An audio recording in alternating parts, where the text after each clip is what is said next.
તો આજે બધા ભાઈબંધે નક્કી કર્યું કે જુનાગઢ તરફ જવું છે, તો ચાલો બોટાદ આવીને જુનાગઢની બસ પકડી લઈએ.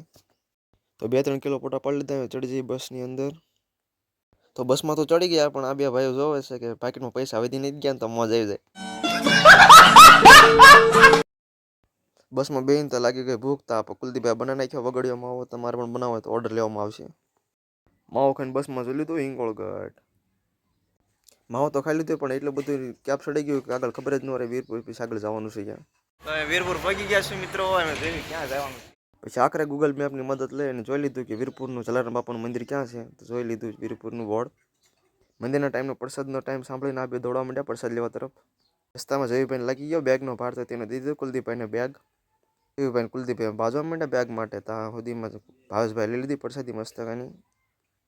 વીરપુરમાં મોબાઈલની શૂટિંગની સખ્ત મનાઈ હતી, તેથી આગળનો વિડીયો લઈને શીખ્યા આવી ગયા કાગવડ તરફ અને જોઈ લીધો નજારો. હાલે કાઢ્યો ને સાદું બેગ, બાટલો ખાલી કરી નાખ્યો છે કુલદીપભાઈ.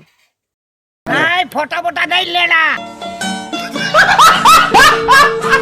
ફાઇનલી આપણી કાગવડ મંદિરમાં એન્ટ્રી થઈ ગઈ છે, પણ મંદિરમાં આવતા જ આપણું થઈ ગયું મોએ મોએ, કારણ કે સિક્યુરિટી ગાર્ડવાળાએ અમારી પાસે લઈ લીધી તાનસેન સાથ, કેમ કે અહીંયા સોપારીની સખ્ત મનાઈ છે.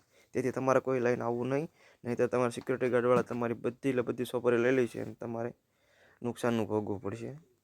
ચાલો જઈએ ખોડલમાના દર્શન કરવા મેન ગેટ તરફથી. તો કરી લીધા છે મસ્તકાના ખોડિયારમાંના દર્શન. ચાલો તમને પણ કરેલું બહારથી ખૂબ મસ્તકાના દર્શન. જોઈ શકો ખોડિયારમાંનું મંદિર કાગવડ. તો દર્શન કરી આવી ગયા શક્તિવંત તરફ 2-3 કિલો ફોટા પાડવા માટે. ફોટા તો પાડી લીધા, પણ જયુભાઈ કંઈ ગોતે છે. ફોટા તો પાડી લીધા, પણ મારે જયુભાઈને એક રીલ ઉતારવાની હતી, એ પણ રીલ ઉતારી લીધી. તો મિત્રો આજનો વ્લોગ અહીં સુધી તે નવો વ્લોગ જોવા માટે અમારી ચેનલ સબસ્ક્રાઈબ કરી નાખો. જય દ્વારકાધીશ.